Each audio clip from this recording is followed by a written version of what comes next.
ಏನು ಮಾಡಿದ್ರು ಹಂಗೆಷ್ಟು ಮರ್ಯಾದೆ ಹೇಳಿದ್ರು ಮರ್ಯಾದೆ ಕಲ್ತ್ಕೊಳ್ಳಲ್ಲ.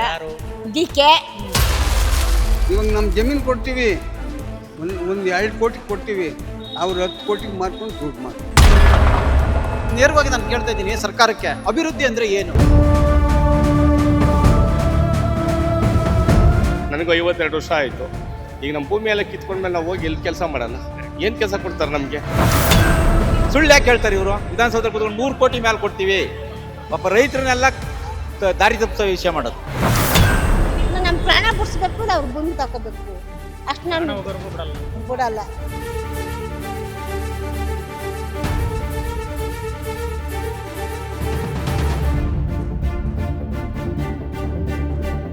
ಸಮಯದಲ್ಲಿ ನಮ್ಮ ಕಾಲಿಡಿಯಾಗಿ ಬರ್ತಾನೆ ಮಂತ್ರಿ ಅಲ್ಲ ಈಗ. ಈ ಮಂತ್ರಿ ಆದ್ರೆ ಏನು, ಮಂತ್ರಿ ಇವಾಗ ಮಂತ್ರಿ ಬೋಲ್ಟ್ ಕೇಳಕ್ಕೆ ಬಂದಾಗ ನಮ್ಮ ಕಾಲಿಡಿಯಾಗಿ ಬರ್ತಾರೆ. ಏನಿಗೆ ಹೋಯ್ತು ಜಮೀನು? ನಾವು ಹೋಗ್ಬೇಕಷ್ಟೇ, ನಾವು ಹೋದ್ಮೇಲೆ ಜಮೀನು ಹೋಯ್ತು ಅಂತ. ಅದೇ ನಮ್ಮನ್ನ ಅದು ಈ ಜನ್ಮದಲ್ಲಿ ಸಾಧ್ಯ ಇಲ್ಲ. ಏನು ಹೋರಾಟ ಈಗ ಮೊನ್ನೆ ತಡೆಯುವಂಥ ಪ್ರಯತ್ನ ಆಯಿತು. ಸೊ ಮುಂದಿನ ಹೋರಾಟ ಯಾವ ರೀತಿ ಇರುತ್ತೆ, ಏನು ಹೇಳ್ತಾ ಇದ್ದಾರೆ? ನೋಡಿ, ಸರ್ಕಾರ ಎಂಥ ದುಸ್ಸಾಹಸಕ್ಕೆ ಕೈ ಹಾಕಿದೆ ಅಂತಂದರೆ, ಅವ್ರು ಏನೇ ಮಾಡಿದ್ರೂ ಅವರು ಪೇಪರ್ನಲ್ಲಿ ಬರ್ಕೊಬೋದು, ಪಾಣಿನ ಸರ್ಕಾರದ ಹೆಸರಿಗೆ ಕುಂಡಿಸ್ಕೊಬೋದು. ಆದರೆ ಫೀಲ್ಡಿಗೆ ಬಂದರೆ ಅವ್ರಿಗೆ ಇಲ್ಲಿ ರೈತರು ಆಲ್ರೆಡಿ ಯಾವ ರೀತಿ ಮರ್ಯಾದೆ ಮಾಡ್ತೀವಿ ಅಂತ ತೋರಿಸಿದ್ದಾರೆ. ಇಷ್ಟಾದ್ರೂ ಯಾಕೆಂದರೆ ನೋಡಿ, ದೇವನಹಳ್ಳಿನಲ್ಲಿ ಸಿದ್ದರಾಮಯ್ಯನವರು ರೈತರಿಗೆ ಭೂಮಿನ ಬಿಟ್ಟುಕೊಟ್ಟು ದೇವರಾದರು. ಈಗೂ ಕೂಡ ನಾನು ಮಾನ್ಯ ಮುಖ್ಯಮಂತ್ರಿಗಳಲ್ಲಿ ಕೈ ಮುಗಿದು ಮನವಿ ಮಾಡ್ಕೊತಾ ಇದ್ದೀನಿ, ಇದು ರೈತರದ ಅಸ್ತಿತ್ವದ ಪ್ರಶ್ನೆ. ಹೇಗೆ ಸಿದ್ದರಾಮಯ್ಯನವರು ದೇವರಾದರೂ ಈಗೂ ಕೂಡ ಬೈರ್ಮಂಗ್ಲ ಮತ್ತು ಕಂಚಗಾರನಹಳ್ಳಿ ಏನು ಭೂಸ್ವಾಧೀನ ಅಂತ ಇದು ಮಾಡಿದ್ದೀರಾ, ರೈತರಿಗೆ ದೇವರಾಗತಕ್ಕಂಥ ಅವಕಾಶ ಮೊದಲನೇ ಬಾರಿಗೆ ನೀವು ಮುಖ್ಯಮಂತ್ರಿ ಆಗಿದ್ದೀರಾ. ದಯವಿಟ್ಟು ನಾನು ನಿಮಗೆ ಕೈ ಮುಗಿದು ಮನವಿ ಮಾಡ್ಕೊತಾ ಇದ್ದೀನಿ, ಇಲ್ಲಿವರೆಗೂ ಆಗಿರೋದು ಸಾಕು, ರೈತರನ್ನ ಇಷ್ಟು ಹಿಂಸೆ ಕೊಡಬೇಡಿ.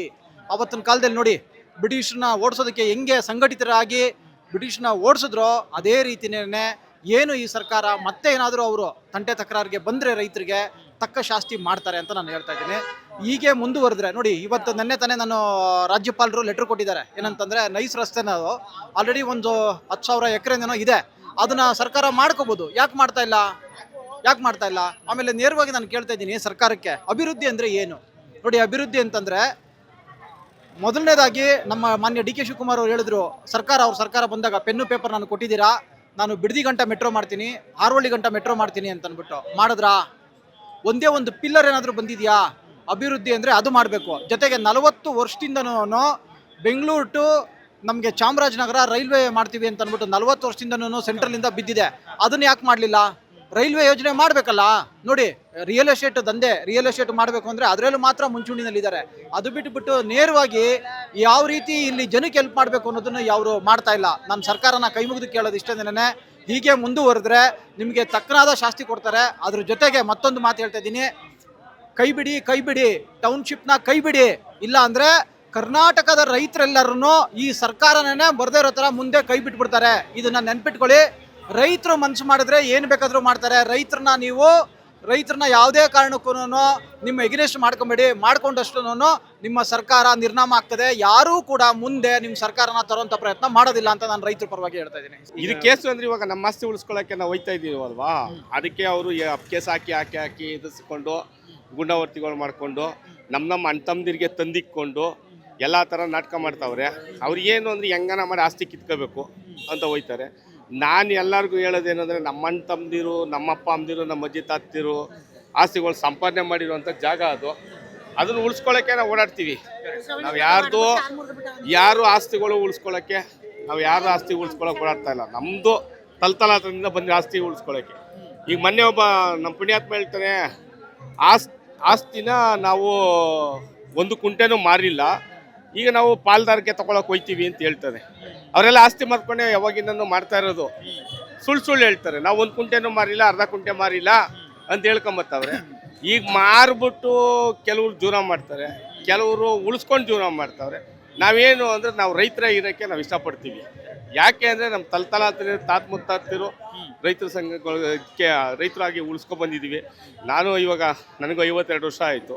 ಈಗ ನಮ್ಮ ಭೂಮಿ ಎಲ್ಲ ಕಿತ್ಕೊಂಡ್ಮೇಲೆ ನಾವು ಹೋಗಿ ಎಲ್ಲಿ ಕೆಲಸ ಮಾಡೋಣ? ಏನು ಕೆಲಸ ಕೊಡ್ತಾರೆ ನಮಗೆ? ಆಮೇಲೆ ಕೇಳಿ ನಾನು ಓದಿಲ್ಲ ಬರ್ದಿಲ್ಲ, ಇವು ಸ್ಕೂಲ್ ಮೆಟ್ಲೆ ನೋಡಿಲ್ಲ ನಾವು, ಆ ಥರ ಜನ ಈಗ ನಾವು ಜೀವನ ಮಾಡ್ತಾಯಿದ್ದೀವಿ. ಆಮೇಲೆ ಏನು ಯಾರಿಗೇನು ಕಮ್ಮಿ ಜೀವನ ಮಾಡ್ತಾಯಿಲ್ಲ ನಾವು. ಯಾರಿಗೂ ಏನು ಕಮ್ಮಿ ಜೀವನ ಮಾಡ್ತಿಲ್ಲ. ಇವತ್ತು ನಿಮ್ಮ ಯೋಗ್ಯತೆಗೆ ಬೆಂಕಿ ನೀವು ಒಂದು ಗೌರ್ಮೆಂಟ್ ಸ್ಕೂಲ್ ಕೊಟ್ಟಿಲ್ಲ, ಆ ಸ್ಕೂಲ್ನೆಲ್ಲ ಮುಚ್ಕೊಂಡಿದ್ದೀರ. ಆ ಸ್ಕೂಲ್ನ ಮುಚ್ಕೊಂಡ್ಬಿಟ್ಟು ಈಗ ಏನು ಮಾಡಿದ್ದೀರಿ, ಪ್ರೈವೇಟ್ನವ್ರಿಗೆಲ್ಲ ನೀವು ತಲೆಡ್ಕೊಂಡು ಕೂತಿದ್ದೀರ ಸ್ಕೂಲ್ಗಳ್ನ. ನೀವು ಕರೆಕ್ಟಾಗಿ ಅದನ್ನು ನಡೆಸಬೇಕು ಅನ್ನೋ ಒಂದು ಸ್ಕೂಲ್ ಕೊಡಿ, ಆ ಕೆರೆನ ಒಪ್ಪ ಮಾಡಿಕೊಡಿ, ನಾವು ವ್ಯವಸಾಯ ಮಾಡ್ತೀವಿ. ವ್ಯವಸಾಯ ಮಾಡಲ್ಲ ಅಂತೇನು ಹೇಳ್ತಿಲ್ಲ ನಾವು, ನೀವು ಹೇಳ್ತೀರಲ್ವಾ ನಾವೆಲ್ಲ ಶೂ ಹಾಕ್ಕೊಂಡು ನೀರೊಳಗೆ ಇಳಿತೀರಿ ಅಂತ. ಶೂ ಹಾಕ್ಕೊಂಡು ನಾವು ಗಾಯ ಆಯ್ತದೆ ಅಂತ ನೀರೊಳಗೆ ಇಳಿತಾ ಇಲ್ಲ. ಅಲ್ಲಿ ನೈಟು ಹೋಗ್ಬೇಕಾದ್ರೆ ಹಾವುಗಳಿರ್ತವೆ, ಚೇಳಿರ್ತದೆ, ಕಚ್ಚಿಬಿಡ್ತವೆ ಅಂದ್ಬಿಟ್ಟು ನಾವು ಹೋಗೋದು. ಸುಳ್ಳೇನಿಲ್ಲ ಇದರಲ್ಲಿ. ಈಗ ಶೂ ಹಾಕ್ಕೊಂಡು ಹೋಗ್ಬಿಟ್ಟು ಏನೋ ಆಗ್ಬಿಡ್ತದೆ ಅಂತ. ಈಗ ಶೂ ಹಾಕ್ಕೊಂಡು ಓದೋದಕ್ಕೇನೆ ಹೋದಷ್ಟು ನನಗೆ ಯಾವ ಕಚ್ಚಿತ್ತು. ದೇಶದಲ್ಲಿ ಇವತ್ತು ಸ್ವಾತಂತ್ರ್ಯ ಪಡಿಬೇಕಾದ್ರೆ ಬ್ರಿಟಿಷರೇ ಭಾರತ ಬಿಟ್ಟು ತೊಲಗಿ ಅಂತ ಏನು ಒಂದು ಚಳುವಳಿಯನ್ನು ಗಾಂಧೀಜಿ ಅವ್ರ ನೇತೃತ್ವದಲ್ಲಿ ಹಮ್ಮಿಕೊಂಡಿದ್ರು. ಇವತ್ತು ಧರಣಿ ಸ್ಥಳದಲ್ಲಿ ಬೈರಮಂಗಲ ಕಂಚಕನಹಳ್ಳಿ ವ್ಯಾಪ್ತಿಯ ಎಲ್ಲ ರೈತ ಮುಖಂಡರುಗಳು, ರೈತ ಮಹಿಳೆಯರು, ರೈತ ಮಕ್ಕಳು ಸೇರಿ ಭೂಗಳ್ಳರೇ ಬಿಡದಿ ಬಟ್ಟು ತೊಲಗಿ ಅಂತ ಒಂದು ಕಾನ್ಸೆಪ್ಟ್ ಇಟ್ಕೊಂಡು ಒಂದು ವಿಭಿನ್ನವಾದ ಕಾರ್ಯಕ್ರಮವನ್ನು ಮಾಡ್ತಾ ಇದ್ದೀವಿ. ಏನಂದರೆ ಇವತ್ತು ರಾಜ್ಯ ಸರ್ಕಾರ 1.5 ವರ್ಷದಿಂದ ನಿರಂತರವಾಗಿ ಧರಣಿಗಳು, ಪ್ರತಿಭಟನೆಗಳು ಮಾಡ್ಕೊಂಡು ಬಂದರೂ ಕೂಡ ರೈತರ ಕಡೆ ಒಂದು ಕಿಂಚಿತ್ತೂ ಕೂಡ ಗಮನ ಇಲ್ಲ. ಹಾಗಾಗಿ ಇವತ್ತು ಮುಖ್ಯಮಂತ್ರಿಗಳು ಕೂಡ ದಿನಕ್ಕೊಂದು ಹೇಳಿಕೆಗಳನ್ನು ಕೊಡ್ತಾ ಇದ್ದಾರೆ. ಆ ಹೇಳಿಕೆಯಲ್ಲಿ ಯಾವುದೋ ಸತ್ಯಾಂಶ ಇಲ್ಲ, ಅಸಂಬದ್ಧವಾದ ಮಾತುಗಳು. ಹಾಗಾಗಿ ಇವತ್ತಿನ ದಿನ ಇಷ್ಟು ದಿನ ಹೋರಾಟವನ್ನು ಮಾಡ್ಕೊಂಡು ಬಂದಿದ್ದೀವಿ. ಇವತ್ತಾದರೂ ಎಚ್ಚೆತ್ಕೊಂಡು ಸ್ವಾತಂತ್ರ್ಯ ಏನು 80 ವರ್ಷ ಆಗಿದೆ ನಮ್ಮ ದೇಶಕ್ಕೆ ಸ್ವಾತಂತ್ರ್ಯ ಬಂದು, ಆದರೂ ಕೂಡ ನಮ್ಮ ರೈತರಿಗೆ ಇನ್ನೂ ಸ್ವಾತಂತ್ರ್ಯ ಬಂದಿಲ್ಲ ಅಂತಕ್ಕಂಥದ್ದು ನನ್ನ ಭಾವನೆ. ಏಕೆಂದರೆ ಏಕಾಏಕಿ ರೈತನ ಅಭಿಪ್ರಾಯ ಕೇಳಲ್ಲ. ಇವತ್ತು ಓಟ್ ಹಾಕಬೇಕಾದ್ರೆ ರೈತರು ಬೇಕು, ಈ ದೇಶಕ್ಕೆ ಅನ್ನ ಕೊಡಬೇಕಾದ್ರೆ ರೈತರು ಬೇಕು, ಈ ದೇಶ ಕಾಯಬೇಕಾದ್ರೆ ಯೋಧರು ಬೇಕು. ಆದರೆ ಇವ್ರನ್ನೆಲ್ಲ ಧಿಕ್ಕರಿಸಿ ನೀವು ರಾಜಕೀಯನೇ ಒಂದು ದೊಡ್ಡ ಒಂದು ಪ್ರೇರಣೆ ಮಾಡ್ಕೊಂಡು ರೈತರನ್ನ ತುಳಿತೀರಿ ಅಂದರೆ ಯಾವ ಮಟ್ಟಕ್ಕೆ ರಾಜಕೀಯ ಮಾಡ್ತೀರಿ? ಸಂವಿಧಾನ ಹೇಳ್ಕೊಂಡು ನೀವು ರಾಜಕೀಯ ಮಾಡ್ತೀರಿ, ಸಂವಿಧಾನ ಹೆಸರಲ್ಲಿ ಪ್ರಮಾಣ ವಚನ ಮಾಡ್ತೀರಿ, ರೈತರ ಹೆಸರಿನಲ್ಲಿ ಪ್ರಮಾಣ ವಚನ ಮಾಡ್ತೀರಿ. ನಿಮ್ಗೆ ಯಾವ ನೈತಿಕತೆ ಇಟ್ಕೊಂಡು ಮಾಡ್ತೀರಾ ಅಲ್ವಾ? ನಿಮ್ಗೆ ನೈತಿಕತೆ ಇದೆಯಾ? ನಿಮಗೆ ಇವತ್ತು ಜೈಲಿಗೆ ಹೋದವರೆಲ್ಲ ಬಂದು ನೀವು ಸಚಿವರನ್ನಾಗಿ ಮಾಡ್ತೀರಿ, ಯಾವ ರೀತಿ ನ್ಯಾಯ ಕೊಡ್ತೀರಿ? ಇವತ್ತು ಯಾರು ನಾಗೇಂದ್ರ ಹೌದು. ಇವತ್ತು ನಾನೊಂದು ನಮ್ಮ ವಿರೋಧ ಪಕ್ಷದ ಶಾಸಕರುಗಳನ್ನ ಮನವಿ ಮಾಡ್ತೀನಿ, ಅವ್ರು ಬಿದ್ದು ಯಾರನ್ನ ಮಾಡ್ಕೊಂಡಾಗ ಬಿದ್ದು ಹೋಗ್ಲಿ. ಈ ಲೂಟಿ ಹೊಡೆಯೋಕ್ಕೆ ಬಂದಿರೋದು ಸರ್ಕಾರ. ಇವತ್ತು ಏನು ನಮಗೆ ಬಂದು ನಮ್ಮ ಧರಣಿ ಸ್ಥಳಕ್ಕೆ ಬಂದು ಸುಮಾರು ವರ್ಷಗಳಿಂದ ನೀವು ಬಂದಿದ್ದೀರಿ, ನಮಗೆ ಆಶ್ವಾಸನೆ ಏನು ಕೊಟ್ಟಿದ್ದೀರಿ, ನಿಮ್ಮ ರೈತರ ಭೂಮಿಯನ್ನು ಉಳಿಸ್ಕೊಡ್ತೀವಿ, ಅಧಿವೇಶನದಲ್ಲಿ ಪ್ರತಿಭಟನೆ ಮಾಡ್ತೀವಿ ಅಂತ. ದಯವಿಟ್ಟು ನಿಮ್ಮ ಕೈ ಮುಗಿದು ಕೇಳ್ತೀನಿ, ನೀವು ಪ್ರತಿ ಅಧಿವೇಶನದಲ್ಲಿ ಬಾವಿಗಿಳಿದು ಎರಡು ಪಕ್ಷಗಳು ಕೂಡ ವಿರೋಧ ಪಕ್ಷದಲ್ಲಿ ಏನಿದೆ JDS ಮತ್ತು BJP, ನೀವು ಅಧಿವೇಶನ ನಡೆಯೋವರೆಗೂ ಕೂಡ ಏನು 27ನೇ ತಾರೀಕು ನಡೀತದೆ ಅಲ್ಲಿವರೆಗೂ ಕೂಡ ನೀವು ರೈತರಿಗೆ ನ್ಯಾಯವನ್ನು ಒದಗಿಸುವಂಥ ಕೆಲಸ ಮಾಡಬೇಕು. ಸಂಪೂರ್ಣವಾಗಿ ಬೈರಮಂಗಲ ಕಂಚಕನಹಳ್ಳಿ ವ್ಯಾಪ್ತಿಯ 26 ಹಳ್ಳಿಯ 9600 ಎಕರೆ ಭೂ ಪ್ರದೇಶ ಏನಿದೆ ಅದು ಸಂಪೂರ್ಣವಾಗಿ ಕೈ ಬಿಡಬೇಕು. ಅಲ್ಲಿವರೆಗೂ ನೀವು ಹೋರಾಟವನ್ನು ಮಾಡಬೇಕು ಅಂತ ತಮ್ಮಲ್ಲಿ ಕೈ ಮುಗಿದು ಕಳಕಳಿಯ ಮನವಿಯನ್ನು ಮಾಡ್ಕೋತೀನಿ ಅಂತ ಈ ಸಂದರ್ಭದಲ್ಲಿ ಹೇಳ್ತೀನಿ. ಮಂಡ್ಲಳ್ಳಿ ನಾಗರಾಜು ಅಂತ ಸರ್. ಅದರಲ್ಲೂ ನಮ್ಮ ಮುಖ್ಯಮಂತ್ರಿಗಳು ಸುಳ್ಳು ಹೇಳೋದ್ರಲ್ಲಿ ಎಕ್ಸ್ಪೀರಿಯನ್ಸ್ ಆಗಿಬಿಟ್ಟಿದ್ದಾರೆ. ಈಗ ಬೈರಮಂಗಲ ಸರ್ವೆ ನಂಬರ್ 1 ಬಿಟ್ಟರೆ ಎಲ್ಲ 2,07,00,000ದಿಂದ 2,09,00,000ದಿಂದ 2,19,00,000ಕ್ಕೆ ಲಾಸ್ಟ್ ಮಾಡಿದ್ದಾರೆ. ಹೆಂಗೆ 3 ಕೋಟಿ ಮೇಲೆ ಆಗ್ಬಿಡ್ತದೆ, 3 ಕೋಟಿ ಮೇಲೆ ಆಗ್ಬಿಡ್ತದೆ ಅಂತ ಸುಳ್ಳು ಹೇಳೋದು ಯಾಕೆ? ಬೈರಮಂಗಲ ಒಂದೇ ಸರ್ವೆ ನಂಬರ್ 2.5 ಕೋಟಿ ಮಾಡಿರೋದು ಅವರು, ಗೊತ್ತಾಯ್ತಾ? ಎಲ್ಲ ಹಳ್ಳಿ ಸರ್ವೆ ನಂಬರ್ಗಳನ್ನು 2,09,00,000ದಿಂದ 2,19,00,000 ಮಾಡಿದ್ದಾರೆ. ಕೆಲವು 2,14,00,000ದಿಂದ 2,29,00,000ಕ್ಕೆ ಲಾಸ್ಟ್ ಮಾಡಿದ್ದಾರೆ. ಸುಳ್ಳು ಯಾಕೆ ಹೇಳ್ತಾರೆ ಇವರು? ವಿಧಾನಸೌಧ ಕೂತ್ಕೊಂಡು 3 ಕೋಟಿ ಮೇಲೆ ಕೊಡ್ತೀವಿ, ಪಾಪ ರೈತರನ್ನೆಲ್ಲ ದಾರಿ ತಪ್ಪಿಸೋ ವಿಷಯ ಮಾಡೋದು, ಹೌದಲ್ವಾ? ಪಾಪ ರೈತರು ಎಲ್ಲ ಸರ್ವೆ ನಂಬರ್ಗೂ ಎಲ್ಲಿ ಕೊಟ್ಟಿದ್ದಾರೆ ತೋರಿಸ್ಲಿ. ಅವರು ಬುಕ್ಕೆ ಹೊಡಿಸಿದಾರೆ ಅವರು, ಅದನ್ನ ಇಟ್ಕೊಂಡು ಬರಲಿ ಹೇಳ್ರಿ. ಸುಮ್ಮನೆ ಅಲ್ಲೆಲ್ಲ ಕೈ ಮುಗಿಯೋದು, ಸುಳ್ಳು ಹೇಳೋದು ಇದನ್ನು ಮಾಡಬಾರ್ದು. ಏನು ನಿಜ ಇದೆ ಸತ್ಯದ ಹೇಳಿ, ನಾವು ಸತ್ಯ ಇರೋದು ಹೇಳ್ತೀವಿ. ಇವಾಗ ತಗೊಳ್ಳೋರು ಒಂದು 20% ಅವರೇ ತಗೋತಾರೆ, ಅವ್ರು ನಾವು ಸುಳ್ಳು ಹೇಳ್ತೀವಾ? ಯಾರೋ ಒಂದು 20%, 10 ಗುಂಟೆ 20 ಗುಂಟೆ ಅರ್ಧ ಎಕರೆ ಇರೋರು ಯಾರು ತಗೋತಾರೆ, ಅವ್ರ ಪಕ್ಷದವರು ತಗೊಳ್ಳಿ, ನಮಗೇನು ಅದೇನು ಹೊಟ್ಟೆ ಉರಿ ಇಲ್ಲ. ಸುಳ್ಳು ಹೇಳಬಾರ್ದು, ಅವರು ಸುಳ್ಳು ಹೇಳೋದು ಬಿಡಬೇಕು. ಯಾರಿಗೆ ಬಂತು, ಎಲ್ಲಿಗೆ ಬಂತು ಸ್ವಾತಂತ್ರ್ಯ ನೋಡಿ.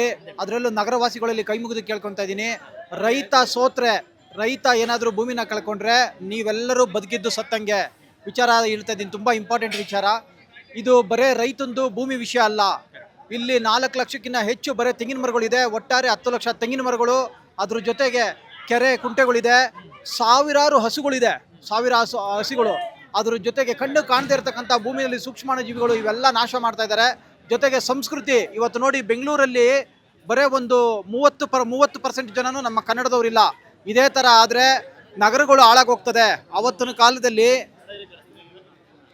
ಕಾಲದಲ್ಲಿ ಏನು ಮೊಹಮ್ಮದ್ ಗೋರಿ ಗಜ್ನಿ ಇವರೆಲ್ಲ ಬಂದು ದಂಡಯಾತ್ರೆ ಮಾಡಿ ನಮ್ಮ ಸಂಸ್ಕೃತಿನ ಹಾಳು ಮಾಡಿದ್ರು, ಅದೇ ಥರ ಇಲ್ಲಿ ಭೂಸ್ವಾಧೀನ ಮಾಡಿಕೊಂಡು ಇಲ್ಲಿ ಇಲ್ಲಿ ಸಂಸ್ಕೃತಿನ ಹಾಳು ಮಾಡ್ತಾ ಇದ್ದಾರೆ. ದಯವಿಟ್ಟು ನಾವು 25ನೇ ತಾರೀಕು ಫ್ರೀಡಮ್ ಪಾರ್ಕಲ್ಲಿ ರೈತ ಸಂಘದಿಂದ ಒಂದು ಉಗ್ರವಾದಂಥ ಪ್ರತಿಭಟನೆ ಇಟ್ಕೊಂಡಿರ್ತೀವಿ. ಎಲ್ಲರೂ ಬಂದು ರೈತನ ಕಾಪಾಡ್ಕೊಳ್ಳಿ. ರೈತ ನಿಮಗೆ ಅನ್ನ ಹಾಕಿದ್ದಾರೆ, ಆ ಒಂದು ಹಿತದೃಷ್ಟಿಯಿಂದ ರೈತನ ಕಾಪಾಡ್ಕೊಳ್ಳಿ. ಅದು ಬಿಟ್ಟರೆ ನಾವು ನಿಮಗೆ ಕೇಳ್ಕೊಳ್ಳೋದಿಷ್ಟೇ, ಭೂಮಿ ತಾಯಿ ಇವತ್ತು ನೋಡಿ ಹೆಂಗೆ ನಾವು ದೇಶದ ಗಡಿಯಲ್ಲಿ ಸೈನಿಕರು ಕಾಯ್ತಾ ಇದ್ದಾರೋ ಅದೇ ಥರನೇ ಬೈರ್ಮಂಗ್ಲ ಕಂಚಗಾರನಹಳ್ಳಿನ ನಮ್ಮ ರೈತರು ತಮ್ಮ ಭೂಮಿನ ಉಳಿಸ್ಕೊಳ್ಳೋಕ್ಕೆ ಹೋರಾಟ ಮಾಡ್ತೀವಿ. ಈ ಭೂಮಿನ ಉಳಿಸ್ಕೊಂತೀವಿ ಅಂತ ಇದ್ದೀನಿ. ನಾವು ಯಾರು ಜಮೀನು ಕೊಡು ಅಂತ ಬರ್ತಾರೆ, ನಾವು ಕೊಡೋದಿಲ್ಲ ಅಂತ ಕೊಡ್ತೀವಿ. ಯಾರು ಕೇಳ್ತಾರೆ ನಿಮ್ಮ ಜಮೀನು? ಯಾರಪ್ಪ ಅವರು? ಮುಖ್ಯಮಂತ್ರಿ ಯಾರವರು? DK ಶಿವಕುಮಾರ್. ಏನು ಕೊಡ್ಬೇಕಂತ? ನಮ್ಮ ಜಮೀನು ಅವ್ರು ಕೊಡ್ಬೇಕಂತೆ, ಏನು ಟೌನ್ಶಿಪ್ ಮಾಡ್ತಾರಂತೆ, ನಾವು ಕೊಡೋದಿಲ್ಲ. ಯಾಕೆ ಕೊಡೋದಿಲ್ಲ? ನಮ್ಮ ಜಮೀನು ಬೇಕು. ಏನಕ್ಕೆ ಬೇಕು? ನಾವು ಇಟ್ಟು ಉಣ್ಣಕ್ಕೆ, ನಮ್ಮ ಮಕ್ಳು ಉಣ್ಣಕ್ಕೆ, ಅವ್ರ ಮಕ್ಳು ಉಣ್ಣಕ್ಕೆ, ಅವ್ರ ಮಕ್ಳು ಉಣ್ಣಕ್ಕೆ. ದುಡ್ಡು ಕೊಡ್ತಾರಂತಲ್ಲ ನಿಮಗೆ? ದುಡ್ಡು ಯಾರಿಗೆ ಬೇಕು? ನಾವು ದುಡ್ಡು ಮಸ್ತಾಗಿ ಸಂಪಾದಿಸ್ತೀವಿ. ನೀವೇ ದುಡ್ಡು ಕೊಡ್ತೀರಿ? ನೀವೇ ದುಡ್ಡು ಕೊಡ್ತೀರಿ? ಎಲ್ಲಿ ಬೇಕಾದ್ರೆ ಕೊಡ್ತೀವಿ ಆದಷ್ಟು. ಅವ್ರಿಗೆ ದುಡ್ಡು ಬೇಡ ಅಂತಲ್ಲ ನಿಮ್ಮ ಜಮೀನು? ನಮಗೂ ದುಡ್ಡು ಬೇಡ. ಏನ್ ಮಾಡ್ತೀರಿ ನಿಮ್ಮ ಜಮೀನು ಕಿತ್ಕೊಂಡು? ಜಮೀನು ತಗೊಂಡೇನು ಬೆಳೆ ಬೆಳಿತೀವಿ, ಇಟ್ಟು ಉಣ್ತೀವಿ. ಅಲ್ಲ, ಇಟ್ಟು ಅನ್ನೋದು ಸರಿ. ನಿಮ್ಮ ಜಮೀನು ಕಿತ್ಕೊಂಡ್ರೆ ಏನ್ ಮಾಡ್ತೀರಿ? ಯಾಕೆ ಕಿತ್ಕೊಬಿಡ್ತಾರೆ? ಯಾಕೆ ಕಿತ್ಕೊಳಕ್ಕಾಗಲ್ಲ? ಪೊಲೀಸ್ನವ್ರಲ್ಲದ್ರೆ ಇನ್ನಷ್ಟು ಜನ ಪೊಲೀಸ್ನವ್ರು ಬರಲಿ. ನಮ್ಮ ಜಮೀನು ಕಿತ್ಕೊಳಕ್ ಅವ್ರು ಯಾರು? ಏನು ಕಳ್ತನ ಮಾಡಿದ್ದೀವಿ ನಾವು? ಪೊಲೀಸ್ ಬಂದ್ರು ಬಿಡಲ್ಲ. ಪೊಲೀಸ್ ಬಂದ್ರೆ ಪೊಲೀಸ್ ಬಟ್ಟೆ ಗಂಟೆ ಅವನು ಇದ್ದು ನಾನು ನಂಬರೈತೀನಿ ಅವರು. ಆ ಬಟ್ಟೆಯಿಂದ ಪೊಲೀಸ್ನವರು. ಜಮೀನು ಅವರೇ ಬರಲಿ. ಯಾಕೆ ಮಾಡಿದ್ದೀವಿ ಅಂದ್ರಿ ಅಂತ ನಾವು ಕೇಳ್ತೀವಿ. ನಾವೇನ ಕಳ್ತನ ಮಾಡಿದ್ದೀವಿನಪ್ಪ ಅಂತ ಕೇಳ್ತೀವಿ. ಪೊಲೀಸ್ ಅವ್ರಿಗೆ ಏನು ಹೇಳ್ತಾರೆ? ಈಗ ನಿಮ್ಮ MLA ಬಾಲಕೃಷ್ಣ ಅವರು ಈ ಜಮೀನೆಲ್ಲ ಕೊಡಿಸಿ ಟೌನ್ಶಿಪ್ ಮಾಡೋದಕ್ಕೆ ಅವರೇ ನೇತೃತ್ವ ವಹಿಸಿದಾರಂತೆ. ಅವನು MLA ಬಾಲಕೃಷ್ಣ ಆದ್ರೆ ಅವನಿಗೆ ಮನೆಗೆ, ನಮ್ಮ ಮನೆಗಲ್ಲ. ಅವನು ನಮ್ಮ ಸಮಯದಲ್ಲಿ ನಮ್ಮ ಕಾಲಿಡಿಯಾಕೆ ಬರ್ತಾನೆ. ಮಂತ್ರಿ ಅಲ್ಲ ಈಗ. ಈ ಮಂತ್ರಿ ಆದ್ರೆ ಏನು? ಮಂತ್ರಿ ಇವಾಗ ಮಂತ್ರಿ ವೋಟ್ ಕೇಳಕ್ ಬಂದಾಗ ನಮ್ಮ ಕಾಲಿಡಿಯಾಕೆ ಬರ್ತಾರೆ. ಇವಾಗ ಮಂತ್ರಿ ಅವ್ರು ಹೇಳ್ದಂಗೆ ನಾವು ಕೇಳಬೇಕು ಅನ್ನೋದು ಏನೂ ಇಲ್ಲ. ಅವ್ರ ಹತ್ರ ನಾವು ಹೋಗಿ ನಾನು ಕೊಡಪ್ಪ ಅಂತ ಕೇಳಲ್ಲ. ನಮ್ಮ ಅಜ್ಜಿ ತಾತ ಸಂಪಾದಿಸಿರೋದು ಈ ಜಮೀನು ನಾವು ಕೊಟ್ಟವ್ರೆ. ನಾವು ನಮ್ಮ ಮಕ್ಕಳು ಕೊಡಬೇಕು, ಅವರು ಅವ್ರ ಮಕ್ಕಳು ಕೊಡ್ತಾರೆ. ಹಂಗಾರೆ ಇವರಿಗೆ ಸರ್ಕಾರದವರಿಗೆಲ್ಲ ಹೆದರಲ್ಲ ನೀವು? ಎದ್ರಕ್ಕಿನ್ ಕಳ್ತನ ಮಾಡಿದ್ದೀವೇನಪ್ಪ ನಾವು? ಎದ್ರಕ್ಕೆ ಇರೋದು ಹೇಳ್ತೀವಿ. ಈ ಸ್ವತಂತ್ರ ಬಂದಿದೆ ಅಂತಾರಲ್ಲ, ಬ್ರಿಟಿಷ್ನವ್ರ ಆಡಳಿತಕ್ಕಿಂತನೂ ಇವಾಗ ಆಡಳಿತಕ್ಕಿಂತನೂ ಏನು ವ್ಯತ್ಯಾಸ ಇದೆ ಸರ್? ಸೇಮ್ ಅದೇ. ಇವಾಗ ಬ್ರಿಟಿಷ್ನವರು ಏನು ನಮಗೆ ಆಡಳಿತ ಮಾಡಿಸ್ತಾ ಇದ್ದೋ, ಈ ಸರ್ಕಾರನೂ ಅದೇ ಥರ ಬ್ರಿಟಿಷ್ನರಿಗಿಂತ ಹೆಚ್ಚಿಗೆ ಈ ನಮ್ಮ ರೈತರಿಗೆ ಅನ್ಯಾಯ ಮಾಡ್ತಾ ಇದೆ. ನಾವಿವತ್ತು ಸ್ವತಂತ್ರ ಬಂದಿದೆ ಅಂತ ಆಚರಣೆ ಮಾಡ್ತಾ ಇದ್ರೆ ಜನಗಳು, ಇವತ್ತು ನಾವು ಬೀದಿಲಿ ಕೂತ್ಕೊಂಡು ನಮ್ಮ ಭೂಮಿಗೋಸ್ಕರ ನಾವು ಹೋರಾಟ ಮಾಡುವಂಥ ಪರಿಸ್ಥಿತಿನ ತಂದಿಕ್ಕವ್ರಿ ಅಂದರೆ ಬ್ರಿಟಿಷ್ನರಿಗಿಂತ ಹೆಚ್ಚು ಇದು ಇವರು. ನಾವೆಲ್ಲ ಸ್ವತಂತ್ರ ಬಂದ ಅಂತ ಆಚರಣೆ ಮಾಡ್ತಾರೆ, ನಾವು ಬೀದಿಲಿ ಕೂತ್ಕೊಂಡು ಹೋರಾಟ ಮಾಡ್ತಾ ಇದ್ದೀವಿ ನಮ್ಮ ಭೂಮಿಗೋಸ್ಕರ, ಬೇರೆಯವ್ರಿಗೆಲ್ಲ ಅನ್ಯಾಯಕ್ಕಲ್ಲ, ಮೋಸಕ್ಕಲ್ಲ, ನಮ್ಮ ಭೂಮಿ ಉಳಿಸ್ಕೊಳ್ಳೋಕ್ಕೋಸ್ಕರ ರಸ್ತೆಯಲ್ಲಿ ಕೂತ್ಕೊಂಡು ಹೋರಾಟ ಮಾಡಬೇಕಾದ ಪರಿಸ್ಥಿತಿ ಬಂದಿದೆ. ಅಂದರೆ ಸ್ವತಂತ್ರ ಎಲ್ಲಿ ಬಂದಿದೆ? ನಮಗೆ ಪ್ರಜೆಗಳಿಗೆ ಇನ್ನೂ ಸ್ವತಂತ್ರ ಬಂದಿಲ್ಲ. ಮುಖ್ಯಮಂತ್ರಿ ಮಾಡಿದ್ವಿ, ನಮ್ಗೆ ಬುದ್ಧಿ ಇರಲ್ಲ, ಮಾಡಿದ್ವಿ ಅಷ್ಟೇ. ನಮ್ಗೆ ಹಿಂಗೆ ನಾವೇ ಓಟ್ ಹಾಕಿ ಅದು ಹೆಂಗೆ ಹೇಳ್ತಾರೆ, ನಮ್ಮ ಕೆರ ತಗೊಂಡು ನಾವೇ ಹೊಡ್ಕೊಂಡಂಗೆ ಆಗ್ಬಿಟ್ಟದ. ಇವಾಗ 530 ದಿನದಿಂದ ಬೀದಿಲಿ ಕೂತ್ಕೊಂಡು ಹೋರಾಟ ಕೆಲಸ ಕಾರ್ಯ ಬಿಟ್ಟು ರಸ್ತೆಯಲ್ಲಿ ಕೂತ್ಕೊಂಡು ಹೋರಾಟ ಮಾಡ್ತಾ ಇದ್ದೀವಿ. ನಮ್ಮ ಮುಖ್ಯಮಂತ್ರಿ ಅಂತಾರೆ, ಅವ್ರು ಹೇಳ್ತಾರೆ ನಿಮ್ಮ ಭಾಗದ ನಮ್ಮವ್ರು ಅವರು ಅಂತಾರೆ. ಹೌದು, ನಮ್ಮವ್ರೆ ಅವರು. ನಮ್ಮವ್ರ ಕಷ್ಟ ನಮ್ಮವ್ರಿಗೆ ಗೊತ್ತಿಲ್ವಲ್ಲ, ಏನು ಹೇಳೋಣ ನಾವು? ನಮ್ಮ ಮುಖ್ಯಮಂತ್ರಿ ನಮ್ಮ ಭಾಗದವರು ನಮ್ಮವ್ರೆ ಅವರು ಕೂಡ, ಆದ್ರೆ ನಮ್ಮ ಕಷ್ಟ ಏನಂತ ಅವ್ರಿಗೆ ಗೊತ್ತಿಲ್ವಲ್ಲ. ದುಡಿಬೇಕು ನಾವಲ್ಲ, ಏನು ಮಾಡ್ತೀರಿ? ನಮ್ಮ ಕಷ್ಟ ಅವ್ರಿಗೆ ಗೊತ್ತಿಲ್ಲ. ಅವ್ರಿಗೆ ಬೇಕಾಗಿರೋದು ದುಡ್ಡು. ಯಾರಿಗೆ? ಮುಖ್ಯಮಂತ್ರಿ. ದುಡ್ಡು ಹೆಂಗಾಗುತ್ತೆ ಇಲ್ಲಿ? ಅವರು ಇವಾಗ ನಮ್ಮ ಜಮೀನು ಕೊಡ್ತೀವಿ, ಒಂದು 2 ಕೋಟಿ ಕೊಡ್ತೀವಿ, ಅವ್ರು 10 ಕೋಟಿಗೆ ಮಾರ್ಕೊಂಡು ದುಡ್ಡು ಮಾಡ್ಕೊಂಡು. ಈಗ ಅಂದ್ರೆ ಸ್ವತಂತ್ರ ಬಂದಿಲ್ಲ ಬಿಡದಿಗೆ ಅಂತ? ಬಿಡ್ದಿಗೆ ಅಲ್ಲ ಸರ್, ಇನ್ನ ಪ್ರಜೆಗಳಿಗೆ ಸ್ವತಂತ್ರನೇ ಬಂದಿಲ್ಲ. ಸ್ವತಂತ್ರ ಬಂದಿರೋದು ರಾಜಕಾರಣಿಗಳಿಗೆ ಮಾತ್ರ. ಸ್ವತಂತ್ರ ಬಂದಿರೋ ರಾಜಕಾರಣಿ ಬಿಟ್ಟರೆ ಪ್ರಜೆಗಳಿಗಿನ್ನ ಸ್ವತಂತ್ರ ಬಂದಿಲ್ಲ. ಇಲ್ಲಿ ಸರ್ ಬಂದಿದೆ. ಸ್ವತಂತ್ರ ಬಂದಿದ್ರೆ ನಾವು ಬೀದಿಲಿ ಕೂತ್ಕೋಬೇಕಾಯ್ತಾ ಸರ್? ಇಷ್ಟು ದಿನ ನಾವು ರಸ್ತೆಯಲ್ಲಿ ಕೂತ್ಕೊಂಡು ನಮ್ಮ ಭೂಮಿಗೋಸ್ಕರ ನಾವು ರಸ್ತೆಯಲ್ಲಿ ಕೂತ್ಕೊಂಡು ಈ ಪಾರ್ಟಿ ಹೋರಾಟ ಮಾಡಬೇಕಾಯ್ತಾ ಸರ್? ಹೇಳಿ ನೀವೇ, ಎಲ್ಲಿ ಬಂದಿದೆ ಸ್ವತಂತ್ರ? ಇಲ್ಲ, ಸಿದ್ದರಾಮಯ್ಯನವ್ರು ಇದ್ದಾಗ ನಮ್ಗೆ ಯಾವುದೇ ತೊಂದರೆ ಕೊಟ್ಟಿರಲಿಲ್ಲ. ಭೂಮಿಗೆ ಏನು ತೊಂದರೆ ಕೊಡೋಕೆ ಬಂದಿರಲಿಲ್ಲ ಅವರು. DK ಶಿವಕುಮಾರ್ ಅವರು ಮುಖ್ಯಮಂತ್ರಿ ಆದಮೇಲೆ ಅದು ಹೆಚ್ಚಿನ ರೀತಿಯಲ್ಲಿ ಅವರು ಒಂದು ಪರ್ಸ್ನಲ್ ಆಗಿ ತಗೊಂಡು ಇದನ್ನ ಮಾಡಲೇಬೇಕು ಅಂತ ನಿಂತವ್ರೆ. ಅದು ಯಾಕೆ ಅಂತ ನಮ್ಗೆ ಗೊತ್ತಿಲ್ಲ. ನಾವು ಅವ್ರ ಭಾಗದ ರೈತರೇ, ಅವ್ರ ರೈತರೇ ನಾವು ಕೂಡ, ಬೇರೆಯವರಲ್ಲ, ನಾವೇನು ಶತ್ರುಗಳಲ್ಲ ಅವ್ರಿಗೆ. ಆದರೆ ಮಾಡಲೇಬೇಕು ಅಂತ ಹಠ ತೊಟ್ಟು ನಿಂತವ್ರೆ. ಅದು ಯಾಕೆ ಅಂತ ನನಗಂತೂ ಗೊತ್ತಿಲ್ಲ ಸರ್. ನಾವು ಕೇಳ್ಕೊತಾ ಇದ್ದೀವಿ, ಎಷ್ಟೋ ಸರಿ ಇನ್ನೂ ಕೇಳ್ಕೊಂಡಿದ್ದೀವಿ, ನಿಮ್ಮ ಮುಖಾಂತರನೂ ಕೇಳ್ಕೊತಾ ಇದ್ದೀವಿ, ಅವ್ರಿಗೆ ಕೈ ಮುಗ್ದು ಕೇಳ್ಕೊತಾ ಇದ್ದೀವಿ, ಕಾಲು ಮುಗ್ದು ಕೇಳ್ಕೊತಾ ಇದ್ದೀವಿ. ನಮ್ಮ ರೈತರನ್ನ ಬದುಕಾಕ್ಬಿಡಿ, ನಾವು ನೆಮ್ಮದಿಯಾಗಿದ್ದೀವಿ, ನೆಮ್ಮದಿಯಾಗಿ ಬದುಕ್ತಾ ಇದ್ದೀವಿ, ನಮ್ಮ ರೈತರನ್ನ ಬದುಕಾಕ್ಬಿಡಿ, ಅಷ್ಟೇ ಸಾಕು. ನೀವೇನು ಕೊಡೋದು ಬೇಡ ನಮಗೆ, ನೀವು ಯಾವೇ ಭಾಗ್ಯ ಬೇಡ, ಬೇಕಾಗಿಲ್ಲ ನಮಗೆ. ನಾವೇನೋ ಸಣ್ಣ ರೈತರು, ಒಂದು ಅರ್ಧ ಎಕರೆ ಇಟ್ಕೊಂಡು ಜೀವನ ಮಾಡ್ತಾ ಇರೋಂಥ ರೈತರು ನಾವು, ನಮ್ಮನ್ನ ಬದುಕಾಕ್ಬಿಟ್ಬಿಟ್ರೆ ಅದೇ ನೀವು ಕೊಡೋ ಭಾಗ್ಯ ನಮಗೆ. ಈಗ ಮೊನ್ನೆ ಹೋರಾಟ ಮಾಡಕ್ಕೆ ಹೋಗಿದ್ರಿ ನೀವೆಲ್ಲ, 2 ದಿನ ಪಾದಯಾತ್ರೆ ಅಂತ, ಎಲ್ಲರನ್ನೂ ಅರೆಸ್ಟ್ ಮಾಡ್ಕೊಂಡು ಕರ್ಕೊಂಡು ಹೋದ್ರು. ಈಗ ಮತ್ತೆ ಹೋರಾಟ ತಯಾರು ಮಾಡಿದ್ದೀರಿ, ಈಗ ಮತ್ತೆ ಅರೆಸ್ಟ್ ಮಾಡಲ್ಲ ಅಂತ ನಂಬಿಕೆನಾ ನಿಮಗೆ? ಮಾಡಲಿ ಬಿಡಿ ಸರ್, ಆಗಲಿ, ಜೈಲ್ಗೆ ಹಾಕ್ತಾರ ಮಾಡಲಿ, ಗೋಲಿಬಾರ್ ಮಾಡ್ತಾರ ಮಾಡಲಿ ಬಿಡಿ ಸರ್. ಇವಾಗ ನಮ್ಮ ಭೂಮಿ ಉಳಿಸ್ಕೋಬೇಕಾದ್ರೆ ನಾವು ಮಾಡಲೇಬೇಕು, ಇಲ್ಲಾಂದ್ರೆ ನಮ್ಗೆ ಅಸ್ತಿತ್ವನೇ ಇಲ್ಲ. ನಾವು ಒಂದು ಅರ್ಧ ಎಕರೆ ಮಾಡ್ಕೊಂಡು ಜೀವನ ಮಾಡ್ಕೊಂಡು ಎಲ್ಲಿ ಹೋಗೋಣ ಸರ್? ಎಲ್ಲಿ ಜೀವನ ಮಾಡೋಣ ನಾವು? ಬೀದಿಗೆ ಬೀಳ್ಬೇಕಾಯ್ತು, ಅವ್ರು ಕೊಡೋ ಕಾಸು ತಗೊಂಡು ಬೀದಿಗೆ ಬೀಳ್ಬೇಕಾಯ್ತದೆ. ನಮಗೆ 2 ಮಕ್ಕಳವೇ, ಎಲ್ಲಿ ತಗೋ ಅವ್ನು ಸಾಕೋಣ? ಅವ್ರು ಕೊಡೋದು ಇವಾಗ ನಂದು ಅರ್ಧ ಎಕರೆ ಭೂಮಿ ಐತೆ, ಅರ್ಧ ಎಕರೆಗೆ 1 ಕೋಟಿ ಬರ್ತದೆ. 1 ಕೋಟಿ ತಗೊಂಡು ಎಲ್ಲಿ ಜೀವನ ತಗೊಳ್ಳಿ? ಪಕ್ಕದಲ್ಲಿ ಇಲ್ಲಿಂದ ಅರ್ಧ ಕಿಲೋಮೀಟ್ರ್ ಒಂದು ಸೈಟ್ ಬರೋಲ್ಲ 1 ಕೋಟಿಗೆ. ನಾನು ಇಲ್ಲಿ ಅರ್ಧ ಎಕರೆಯಲ್ಲಿ ನಾನು ಜೀವನ ಕಟ್ಕೊಂಡಿದ್ದೀನಿ, ನನ್ನ ಬದುಕು ಕಟ್ಕೊಂಡಿದ್ದೀನಿ, ಪ್ರತಿಯೊಂದು ಕಟ್ಕೊಂಡು 2 ಮಕ್ಕಳನ್ನ ಸಾಕೊಂಡು ಜೀವನ ಮಾಡ್ತಾ ಇದ್ದೀನಿ. ತಿಂಗಳಿಗೆ 40,000 50,000 ಸಂಪಾದನೆ ಮಾಡ್ತಾ ಇದ್ದೀನಿ ಎಸ್ಕೊಳ್ ಕಟ್ಕೊಂಡು. ಮೊನ್ನೆ 3 ಕೋಟಿ ಕೊಡ್ತೀವಿ ನಿಮ್ಮ ಜಮೀನಿಗೆ ಅಂತ ಹೇಳಿ. 3 ಕೋಟಿನೇ ಆಗಲಿ ಸರ್, ನಂದು ಅರ್ಧ ಎಕರೆ ಇದೆ, 1.25 ಕೋಟಿ ಕೊಡ್ತಾನೆ. 1.25 ಕೋಟಿಗೆ ನಮ್ಮ ಪಕ್ಕದಲ್ಲಿ ಒಂದು ಸೈಡ್ ತಗೊಂಡು ಮನೆ ಕಟ್ಟಕ್ಕಾಗುತ್ತೆ ಸರ್? ಮುಂದಿನ ಜೀವನ ಹೆಂಗೆ ನಮ್ಮದು? ನಮ್ಮ ಬದುಕು ಹೆಂಗೆ? ನಮಗೆ ಯಾರೋ 6 ಎಕರೆ ಮಾಡಿರೋ ಪುಣ್ಯಾತ್ಮರಿಗೆ ಏನೋ ಲಾಭ ಇರ್ಬೋದು, ಕೋಟ್ಯಾಂತರ ರೂಪಾಯಿ ಬರ್ತಾರೆ ಏನೋ. ಸಣ್ಣ ರೈತರು, ನಮ್ಮಂಥ ರೈತರು ಈ ಭಾಗದಲ್ಲಿ ಸಾವಿರಾರು ಕುಟುಂಬ ಇದೆ, 1 ಅಲ್ಲ, ಸಾವಿರಾರು ಕುಟುಂಬ ಸಣ್ಣ ರೈತರಿದ್ದಾರೆ. ಅವರೆಲ್ಲ ಎಲ್ಗೋಬೇಕು? ಭೂಮಿ ಇಲ್ದಿರ ಜೀವನ ಮಾಡ್ತಾ ಇರೋರು ಸಾವಿರಾರು ಕುಟುಂಬ ಇದೆ. ಭೂಮಿ ಇಲ್ದಿರ ಹೈನುಗಾರಿಕೆ ನಡೆಸ್ಕೊಂಡು ಸಾವಿರಾರು ರೂಪಾಯಿ ಸಂಪಾದನೆ ಮಾಡ್ತಾ ಇರೋರು ಸಾವಿರಾರು ಕುಟುಂಬ, ಭೂಮಿ ಇಲ್ದಿರ ಜೀವನ ಮಾಡುವಂಥವ್ರು ಅವರೆಲ್ಲ ಎಲ್ಗೋಬೇಕು? ಇವರು ಭೂಮಿ ಇರೋದೇ ಉದಾಹರಣೆ ತಗೊಂಡ್ರೆ, ಭೂಮಿ ಇಲ್ಲದೆ ಇರೋಂಥ ರೈತರುಗಳು ಎಲ್ಲಿಗೋಗಿ ಜೀವನ ಮಾಡಬೇಕು?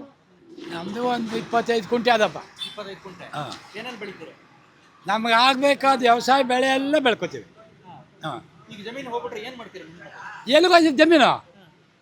ನಾವು ಹೋಗ್ಬೇಕಷ್ಟೇ, ನಾವು ಹೋದ್ಮೇಲೆ ಜಮೀನು ಹೋಯ್ತು ಅಂತ. ಅದೇ ನಮ್ಮನ್ನು ಬಿಡಲ್ಲ. ಅದು ಈ ಜನ್ಮದಲ್ಲಿ ಸಾಧ್ಯ ಇಲ್ಲ. ನಾವು ಖಾಲಿ ಆದಮೇಲೆ ಈ ಜನ್ಮದಲ್ಲಿ ಆಗಲ್ಲ. ಆಗಲ್ಲ ಆಗಲ್ಲ ಅಲ್ಲ, ನಾವು ಬಿಡಲ್ಲ. ಮಾಡಬೇಕು ಅಂತ ಬಂದರೆ ಅವನೇನು ಮಾಡ್ತಾನೋ ಮಾಡಲಿ, ಆಮೇಲೆ ಏನು ಬೇಕೋ ಮಾಡ್ಕೊಳ್ಳಿ.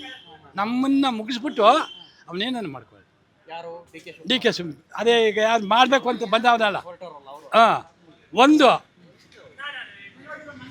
ಅವ್ರಿಗೂ ಅಪ್ಪ ಅವ್ರ ತಾನೆ ಅಲ್ಲೇ ಸ್ವಾಮಿ, ನಮಗೂ ಇದ್ದರೂ ಸೋತೋಗವ್ರೆ. ನಾವು ಪೂಜೆ ಮಾಡಬೇಕು ನಮ್ಮ ಅಪ್ಪ ನಮ್ಮಮ್ಮನಿಗೆ, ನಮಗೆ ನಮ್ಮ ಮಕ್ಕಳು ಮಾಡಬೇಕು. ನಿಮಗೆ ಜಮೀನು ಕೊಟ್ಬಿಟ್ಟು ನಾವೆಲ್ಲಿ ಹೋಗೋದು? ನಿಮ್ಮಪ್ಪ ನಿಮ್ಮವ್ನಿಗೆ ಪೂಜೆ ಮಾಡಲ್ವಾ? ನೀವೇನು ಮನುಷ್ಯರೇ? ರೈತರೇ ನೀವು? ಏನು ಸೀಳ್ ನಾಯಿಗಳೇ ನೀವು? ಮನ್ಸೂನ್ ಕುಲ ಅಲ್ಲ. ರೈತನ ಮಗ ಅಂತಾರೆ. ಎಲ್ಲಸಿ ತೋರ್ಸಪ್ಪ. ಈಗ ರೈತರನ್ನೆಲ್ಲ ಕತ್ಕೊಯ್ತಾ ಇದೆಯಲ್ಲ, ರೈತನ ಮಗ ನೀನು. ನೀನು ರೈತನ ಮಗ ಆದರೆ ಬಂದು ಕೂತ್ಕೊಂಡು ಮಾತಾಡಬೇಕು. ನಾನು ಮಾಡ್ತೀನಿ ಭೂಮಿನ, ನಿಮಗೆ ಕಾಸು ಕೊಡ್ತೀನಿ, ಉಂಡ್ಕೊಂಡು ಸುಖವಾಗಿರ್ರಿ ಅಂತ ಮಾತಾಡಬೇಕು. ಇಲ್ಲೇ ಕೂತ್ಕೊಂಡು ಎಲ್ಲೋ ಅಸ್ಸಾಮಲ್ಲಿ ಕೂತ್ಕೊಂಡು ನೀನು ಮಾಡಿಬಿಟ್ರೆ ಬಿಡೋರು ಯಾರು? ನೀನು ಮಾಡ್ತಾ ಇರೋರು ಒಂದು 10 ಆಳು ಅಂತ ಇಟ್ಕೊಳ್ಳಿ. ನಾವು ಎಷ್ಟು ಜನ ಇದೀವಿ ಗೊತ್ತಾ? 23 ಹಳ್ಳಿಯಿಂದ ಎಷ್ಟು ಸಾವಿರ ಜನಪ್ಪ? 20,000 ಜನ ನಾವು. ಎಲ್ಲ ನೋಡ್ದಾಕ್ಬಿಡ್ತೀಯಾ? ವಾಡ್ದಾಕ್ಬಿಟ್ಟು ಸಮಾಧಾನ ಆಮೇಲೆ ಮಾಡ್ಕೊ. ನಾವಿಲ್ಲದೆ ಇದ್ಮೇಲೆ ಮಾಡ್ಕೊಬೋದಲ್ಲ. ಅವನು ದುಡ್ಡು ಕೊಡ್ಬಂಗಿಲ್ವಲ್ಲ. ಈಗ ನಮ್ಮನ್ನೆಲ್ಲ ತೀರ್ಸ್ಬಿಟ್ಟು ಮೇಲೆ ದುಡ್ಡು ಯಾರಿಗೆ? ಏನು ಮಾಡ್ಕೊ. ನಮ್ಮನ್ನು ತೀರ್ಸಮ್ಮತ್ತಿರಲಿ ಒಂದು 70,000 ದನ ಇರ್ಬೋದು. 70,000 ಒಂದು ದಿನಕ್ಕೆ 6,000 ಲೀಟ್ರ್ ಹಾಲು ಹಾಕ್ತಾರೆ ಇಲ್ಲಿ ಒಂದು ದಿನಕ್ಕೆ. ನಮಗಿನ್ನ ಮುಖ್ಯವಾಗಿ ದನ ತಾನೇ ಮೊದಲು ಕೊಲೆ ಮಾಡೋದು. ತೆಂಗಿನ ಮರ ದನನ ನೀನು ಉಳ್ಕೊತೀಯ? ನೀನು ಉಳಿದಿರ ಅಷ್ಟು ನಿನ್ನ ಮಕ್ಕಳಾರು ಬದುಕೋದು ಬೇಡವೆ? ಅವರು ಉಳಿಯಲ್ಲ. ಪ್ರತಿಯೊಬ್ಬರು ಈ ಸಾಪ ಹಾಕಿದ್ರೆ ಎಚ್ಚರಿ ಹಾಕ್ಕೊಳ್ಳಿ. ಪ್ರತಿಯೊಬ್ಬರು ಈ ಸಾಪ ಹಾಕಿದ್ರೆ ಯಾವ ಜನ್ಮಕ್ಕೂ ನೀವು ಉಳಿಯಲ್ಲ. ಭರವಸೆ ಕೊಡ್ತೀನಿ ನಾನು. ನಮ್ಮದು ಬಿಡಿ, ನಾವು ಸತ್ತೋಯ್ತೀವಿ. ಎಲ್ಲೆಲ್ಲಿ ಜಾಗ ಅದೇ ಮಣ್ಣು ಮಾಡ್ಕೋತಾರೆ. ನೀನು ಸತ್ತು ಎಲ್ಲಿಗೆ ಹಾಕ್ತಾರೆ? ಎಲ್ಲಿಗ್ರಿ ಹಾಕ್ತಾರೆ? ಚಿನ್ನದ ಮನೆಗೆ ಹಾಕ್ತಾರೆ. ಹಾಕೋದು ಮಣ್ಣಿಗೆ. ಅದನ್ನ ತಿಳ್ಕೊಂಡು ನೀನು ನಾನು ರೈತನ ಮಗ ಅಂತ ಹೇಳ್ಕೊತೀಯ. ಅದೇನೋ ನಿಮ್ಮ ಅಪ್ಪನ ಹೆಸ್ರು ಕೆಂಪಣ್ಣ ಅಂತೆ. ಅವ್ರಿಗೆ ಹೇಳ್ಬೇಕು, ಇವನು ಏನು ಅಪ್ಪ ಅವನಿಗೆ ಹುಟ್ಟಿದ್ದಾನೆ ಅಂತ ಹೇಳ್ಬೇಕು. ಹೇಳ್ಬಾರ್ದು. ತಿಳ್ಕೊಂಡು ನೀನು ಕೈ ಬಿಟ್ರೆ ಬಿಡ್ಬೋದು. ಇಲ್ದಿರಿ ಇವರೆಲ್ಲರನ್ನ ಸಾಯಿಸ್ಬಿಟ್ಟು ನೀವು ಮಾಡ್ಕೊ. ನಮ್ಮದು ಜಮೀನಿದೆ ಸ್ವಾಮಿ, ಹೈನುಗಾರಿಕೆ ಇದೆ, ರೇಷ್ಮೆ ಬೆಳೆ ಇದೆ, ಅಡಿಕೆ ತೆಂಗಿನ ಮರ ಎಲ್ಲ ಇದೆ ಎಲ್ಲ ಇಲ್ಲಿ. ಆಮೇಲೆ ಇನ್ನೊಂದೇನು ದಿನ ಗೊತ್ತಿಲ್ಲ ಹಿಂಗ್ ಹೋರಾಟಕ್ಕೆ ಬಂದ್ರೆ ನೀವು ನಿಮ್ ಜಮೀನ್ ಕೆಲಸ ಇಲ್ಲ ಏನ್ ಕತೆ?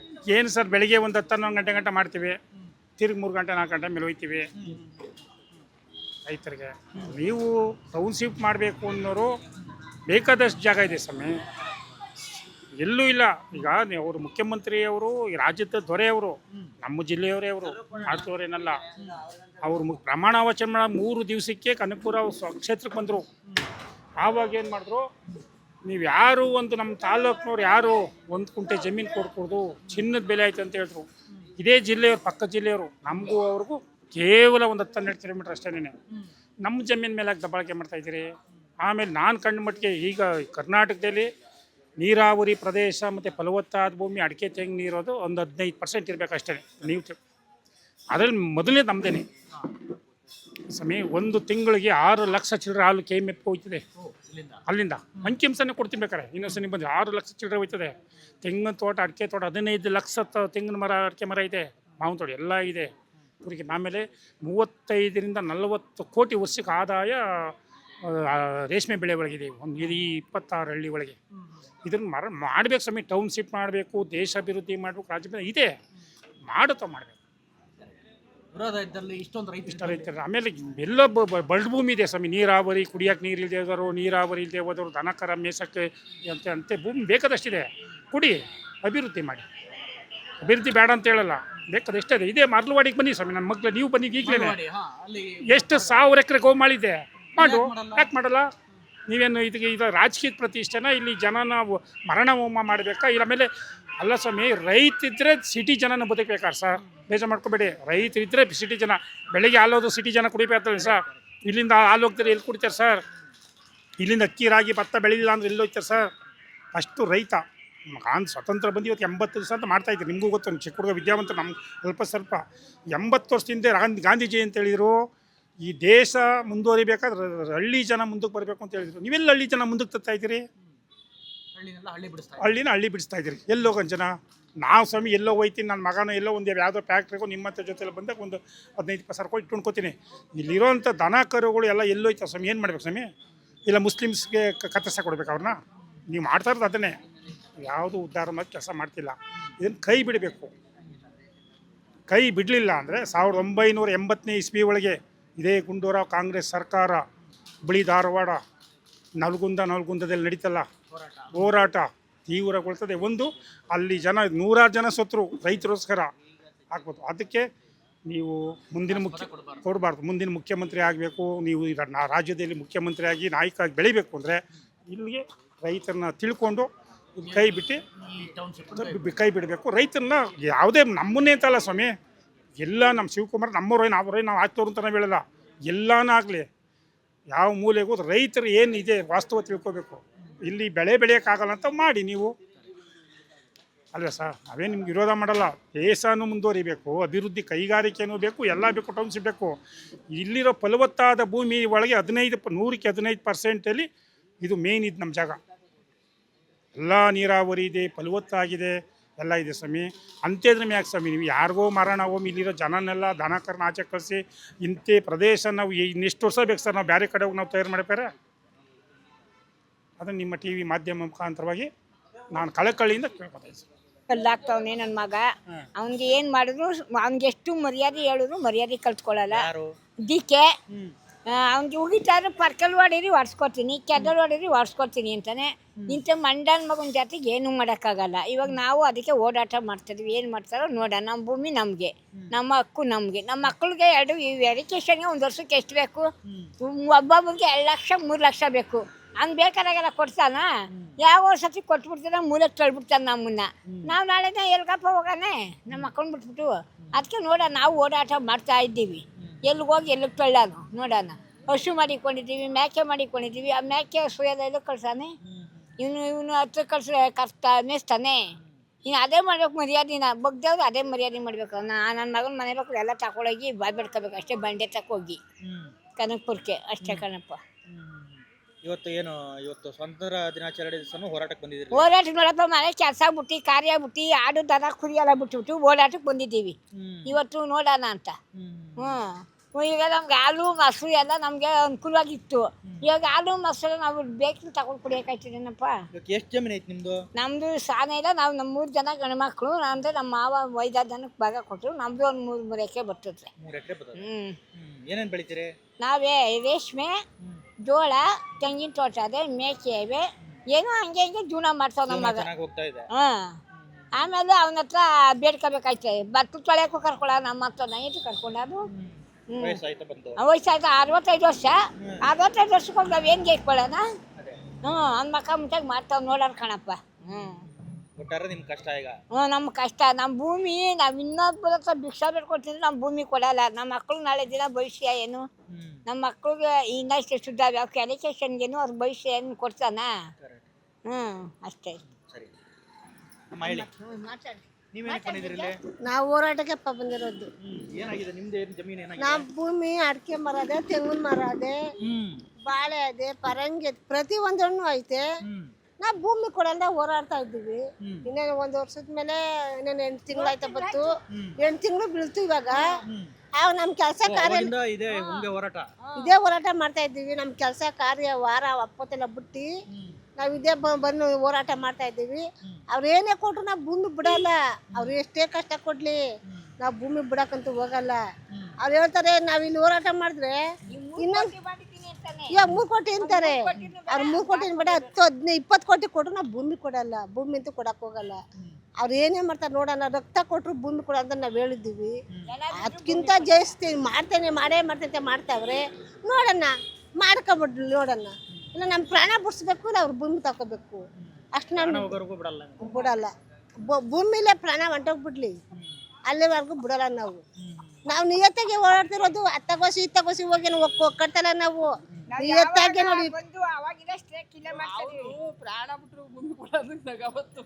ನಗ್ದು ಬಿಟ್ರೆ ಆಮೇಲೆ ಹಂಗೆ ನಾವು ಪ್ರಾಣ ಬಿಟ್ರು ಭೂಮಿ ಬಿಡಲ್ಲ ಅಂತ ನಿಶ್ಚಯಿಸ್ಕೊಳ್ತೀವಿ ಕಣಪ್ಪ. ಅದಕ್ಕೆ ನಾವು ಇವತ್ತು ಬಯೋದು ಬೇಡ ಅವ್ರಿಗೆ ಪಾಪ. ಇವತ್ತು ಯಾಕೆ ಒಳ್ಳೆ ದಿವಸ, ಇವತ್ತು ಮಕ್ಳು ಕಾರ್ಯ ಇವತ್ತು ಒಳ್ಳೇದು ಆಗ್ಲಿ. ಬಯಕ್ ಇಷ್ಟ ಇಲ್ಲ ಇವತ್ತು. ಇವತ್ತು ಬಯೋದು ಬೇಡ ಅವ್ರನ್ನ. ನಮ್ಮ ಲಾಸ್ಟ್ ಭೂಮಿ ಗಂಟ್ಲು ಒದ್ದಾಡ್ತೀವಿ ನಾವು. ಭೂಮಿ ಅಂತೂ ಕೊಡಕ್ಕೆ ಹೋಗಲ್ಲ. ಅವಯ್ಯ ಪಕ್ಕದಲ್ಲಿ ಬಂದ್ಬಿಟ್ಟು ಇನ್ನೂ 10 ಕೋಟಿ ಕೊಡ್ತೀನಿ, ಇನ್ನೂ 5 ಕೋಟಿ ಕೊಡ್ತೀನಿ ಎಷ್ಟಿದ್ರು ನಾವು ಭೂಮಿ ಕೊಡಕ್ಕೆ ಹೋಗಲ್ಲ. ಅವ್ನು ಎಷ್ಟೇ ಕೋಟಿ ಕೊಟ್ಟರು ನಮ್ಮ ಭೂಮಿ ಬೇಕೇ ಬೇಕು. ನಾವು ಒದ್ದಾಡ್ತಾ ಇದ್ದೀವಿ. ಎಷ್ಟು ವಯಸ್ಸು ನಿಮಗೆ? ನಮಗೇನು 60 ಗಂಟಲು ಆಗುತ್ತೆ. 60. ಇನ್ನೂ ಬೇಕಾದ್ರೆ ಹೋರಾಡ್ತೀವಿ. ನಮ್ಮ ಭೂಮಿ ದಸ ಕಟ್ಕೊಂಡಿದ್ದೀವಿ. ನಾವು ಹಾಲು ಹಾಕ್ತೀವಿ. ನೀವೆಲ್ಲ ಕೆಲಸ ಮಾಡ್ತೀರಿ? ಎಲ್ಲ ಮನೆ ಹೊಲದ ಹತ್ರ ಎಲ್ಲ ಓಡ್ಕೊಂಡು ಕೆಲಸ ಮಾಡ್ತೀವಿ. ರಾಗಿ ಬೆಳ್ಕೊತೀವಿ. ಓಡಾಡ ಆರೋಗ್ಯನೂ ಚೆನ್ನಾಗಿದೆ. ಇಲ್ಲಿ ಗಂಟ್ಲೆ ತಾಪತ್ರಲ್ಲ ಚೆನ್ನಾಗದೆ. ಇವಾಗ ಕೊಟ್ಮೇಲೆ ನಮ್ಗೆ ಇನ್ನಷ್ಟು ಚಿಂತೆ ಬಂದ್ಬಿಟ್ಟದೆ. ಈಗ ಇನ್ನೇನು ಮಾಡೋದಪ್ಪ ಅಂತ. ಇನ್ನೇನು ಮಾಡೋದು? ಮಕ್ಕಳೆಲ್ಲ ಎಲ್ಲಿಗೋಯ್ತಾವಪ್ಪ ಅಂತ 2 ಗಂಡು ಮಕ್ಳು ಅವ ಎಲ್ಲಿಗೋಯ್ತಾವ ಅವು? ತೆಂಗಿನ ಮರ ಎಲ್ಲ ಫಸ್ಲು ಒಂದ್ಸಲ ಇಳಿಸಿದ್ರೆ 6,000 7,000 ತೆಂಗಿನಕಾಯಿ 10,000 ತೆಂಗಿನಕಾಯಿ ಬರ್ತದೆ.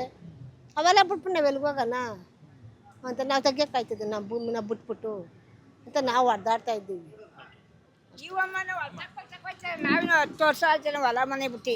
ಮಂಡಿ ನೋವು, ಶುಗರು, BP ಅದರಲ್ಲೂ ಓಡಾಡ್ತಾ ಇದ್ದೀವಿ ನಾವು. ಹೊಲ್ದತ್ರ ಮನೆ ಹತ್ರ ಇಲ್ಲೂ ಹೋಗಲ್ಲ. ಇದು ನಮ್ಮ ಮಗರು ಮಾಡ್ತಾರೆ. ನಮಗೆ ಶುಗರು BP ಸಹ ನಾವು ಹೋಗಲ್ಲ. ಹಿಂಗೆ ಸುಮ್ಮನೆ ಹಿಂಗೆ ಫಂಕ್ಷನ್ಗೆ ಬಂದು ಹಿಂಗೆ ಕಥ ಕಳೀತಾ ಇದ್ದೀವಿ ಅಷ್ಟೇ. ಮಾತಾಡಿದ್ರೆ ಏನು ಪ್ರಯೋಜನಪ್ಪ? ತರಪಡಿಯಪ್ಪ ಈಗ ಇವಾಗ ಮಾತಾಡಿ ಏನ್ ಪ್ರಯೋಜನ?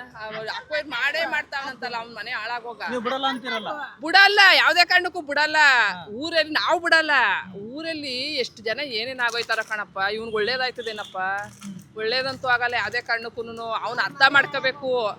ಜನಗಳ ಕೈಲಿ ನೊಂದ್ಕೊಳ್ಳೋ ಸಾಪ ಅದು ಬಿರ್ನ್ ತಗಲ್ಬಿಡ್ತದೆ. ಮನೇಲಿ ಊರಲ್ಲಿ ಮನೇಲಿರೋ ಎಲ್ಲಾ ಮನೆಗಳಲ್ಲೂ ಅವ್ರವ್ರ ಮಕ್ಳುಗಳು ಎಲ್ಲ ನೇರವಾಗಿರ್ತಾರೋ. ಅಪ್ಪ ಅವ್ನು ಹೊಡೆದ್ಬಿಟ್ಟು ದುಡ್ಡು ಕಿತ್ಕೊಂಟೈತಾರೆ. ನಮ್ಮ ಮನೆಗಳೆಲ್ಲ ಹೇಳ್ತಾ ಇರೋದು. ನಮ್ಮ ಮನೇಲಿ ಎಲ್ಲ ದೇವ್ರಿದ್ದಂಗ ಅವ್ರು. ನಮ್ಮ ಮನೇಲಿ ಬೇರೆ ಮನೆ ಪರಿಸ್ಥಿತಿ ನಾನು ಹೇಳ್ತಾ ಇರೋದು. ನಮ್ಮ ಮನೆದು ಬಿಟ್ಟಾಕ ನಮ್ಮ ಮನೆದು ಬೇಕಾದ್ರೆ ಇವ್ರನ್ನೇ ಕೇಳ್ಕೊಂಡು ನಮ್ಮ ಮನೆ ಏನು ಪ್ರಾಬ್ಲಮ್ ಇಲ್ಲ. ಬೇರೆ ಮನೆಗಳಲ್ಲಿ ಅಣ್ಣ ತಮ್ಮದಿರು ನನಗೆ ಅದು ಅಷ್ಟು ಬೇಕು ಇಷ್ಟು ಬೇಕು ಅಂತ ಅವ್ವ ಅಪ್ಪನ ಎಷ್ಟು ಜನ ಇಟ್ಕೊಂಡು ಹೊಡೆಯೋರು ಅವರು. ಎಷ್ಟು ಜನ ಕುಡಿದ್ಬಿಟ್ಟು ಸತ್ತೋಗೋರು ಅವರು. ಎಷ್ಟು ಜನ ಎಂಡ್ರದಿರ್ಗೆ ಹೊಡೆಯೋರು ಅವರು. ಅದೆಲ್ಲ ಈ ಅಪ್ಪನಿಗೆ ತಾನೇ ತಗ್ಲೋದು. ಅವರು ನೊಯ್ಯೋದೆಲ್ಲ ಈ ಅಪ್ಪನಿಗೆ ಅಲ್ವೇನಪ್ಪ ತಗ್ಲೋದು. ಅವ್ರವ್ರ ಭೂಮಿ ಅವ್ರವ್ರು ಮಡಿಕೊಂಡು ಏನೋ ಜೀವನ ಮಾಡ್ಕೊಂಡು ನೆಮ್ಮದಿಯಾಗಿ ಹೋಗೋರು. ಈ 3 ರಾಗಿನೋ ಪಾಗಿನೋ ಬೆಳ್ಕೊಂಡು ಯಾರೂ ಏನೂ ಹೊಟ್ಟೆಗಿಲ್ಲ ಬಟ್ಟೆಗಿಲ್ಲ ಅಂತ ನಮ್ಮ ಊರಲ್ಲಿ ದೊಡ್ಡ ಊರು ನಮ್ಮದು. ಎಷ್ಟು ನಮ್ಮೂರು ಎಷ್ಟು ನೆಮ್ಮದಿಯಾಗಿ ಎಷ್ಟು ಇದಾಗದೆ ಗೊತ್ತೇನಪ್ಪ. ಎಲ್ಲ ಒಂದು ಒಗ್ಗಟ್ಟಾಗಿ ಎಲ್ಲರೂ ಒಂದು ಇದಾಗಿ ಆ ಬಡವ್ರುಗಳು, ಆ ಬಗ್ಗರುಗಳು ಇರೋರ ಮನೆಗಳಲ್ಲಿ ಹೋಗಿ ಕೂಲಿಗೆ ಎದ್ಕೊಂಡು ಜೀವನ ಮಾಡ್ತಾರೆ. ಇವೆಲ್ಲ ಮಾಡೋದು ಬಿಟ್ಬಿಟ್ಟು ಹಿಂಗೆ ಮಾಡ್ತಾವ್ರೆ. ಎಲ್ಲ ದೊಡ್ಡವರೆಲ್ಲ ಇದಕ್ಕೆ ಸಪೋರ್ಟು, ಜೋರಾಗಿರೋರೆಲ್ಲ ಸಪೋರ್ಟ್, ಜೋರಾಗಿರೋರೆಲ್ಲ ಅವ್ರಿಗೆ ಈಗ ಅರ್ಧ ರೈತರನ್ನ ಕೊಡ್ತೀವಿ ಅಂತ ಹೊಂಟಾರು ಅಂತ ಹೌದಾ? ಯಾರಪ್ಪ ಹೇಳಿದವ್ರು? ಅರ್ಧ ರೈತರು ಇಲ್ಲ ಕಣಪ್ಪ, ಅರ್ಧ ರೈತರು ಕೊಡ್ತೀನಿ ಅಂತ ಇಲ್ಲ ಕಣಪ್ಪ. ಎಲ್ಲೋ ಅದೇ ಹೇಳಲ್ವೇ, 100 ಎಕರೆ ಜಾಸ್ತಿ ಮಾಡಿಕೊಂಡವ್ರಲ್ಲ ಅವರು ಇದು ಮಾಡಿ ನಾರ್ದಿರ ದುಡ್ಡು ಎಷ್ಟೆಷ್ಟು ಕೋಟಿ ಬಂದ್ರು ಸಹ 100 ಕೋಟಿ ಬಂದ್ಬಿಡ್ತದೆ ಅವ್ರಿಗೇನು ಬೇಕು? ಈ ಕೂಲಿ ಮಾಡೋರು ಎಲ್ಗೋಗೋದು? ಅವ್ರೇನಪ್ಪ ಎಲ್ಗೋ? ಇವಾಗ ನಾವು ಕೂಲಿಗೆ ಹೋಗಲ್ಲ, ಕೂಲಿ ಮಾಡೋ ಹೆಣ್ಣಾಳುಗಳೇ ನಮ್ಮೂರೆಲ್ಲ 100 ಆಳವ್ರೆ. ಅವ್ರನ್ನ ಎಲ್ಲಿ ಕಳಿಸೋದು ಅಂತ ಇವ್ರು ದುಡ್ಡುಗಳು ಮನೆ ತುಂಬ್ಕೊಬಿಡ್ತಾರೆ. ದುಡ್ಡು ಕೊಡ್ತಾರೋ ಆ ಕೂಲಿ ಆಳುಗಳಿಗೆ? ಕೊಳ್ರಮ್ಮ ನೀವು ಜೀವನ ಮಾಡ್ರಿ ಅಂತ ಕೊಡ್ತಾರೆ. ಅವ್ರೇನು ಮಾಡೋದು ಅವರು? ಈಗ ಬೇರೆ ಊರುಗಳ ಕಡೆ ಹೋದ್ರೆ ಕರ್ಕೋತಾರ ಕೂಲಿಗೆ, ಅವ್ರು ಬೇರೆ ಊರುಗಳ ಕಡೆ ಕೂಲಿಗೆ ಹೋಗೋಕ್ಕಾಯ್ತದ ಅವರು? ಅಲ್ವೇನಪ್ಪ? ನಾನು ಧರ್ಮವಾಗಿ ಮಾತಾಡ್ತೀನಿ. ಯಾರಾದರೂ ಒಂದೇನೆ. ಇವಾಗ ನಮ್ಮದು ಅದೇ ಜಮೀನು, ನಾವು ಒಂದು 10 ಪೈಸೆ ತುಂಬಾ ಕೊಡೋಕೆ ನಮ್ಗೆ ಇಷ್ಟ ಇಲ್ಲ. ಈಗ ಇವ್ರು ಯಾಕೆ ಈ ಸಾಪ್ಗಳೆಲ್ಲ ನಿಂತ್ಕೊಳ್ಳೋದು, ಇವ್ರ ಮನೆ ಮಕ್ಳಿಗೆಲ್ಲ ತೆಗೆಸ್ಕೊಳ್ಳೋದು? ಪಾಪ ಮಕ್ಳು ಏನು ಮಾಡ್ತಾವೆ? ಇವಾಗ ಜನಗಳು ಅನ್ನೋದು ಮಕ್ಳಿಗೆ ತಾನೇನಪ್ಪ ಆಗೋದು.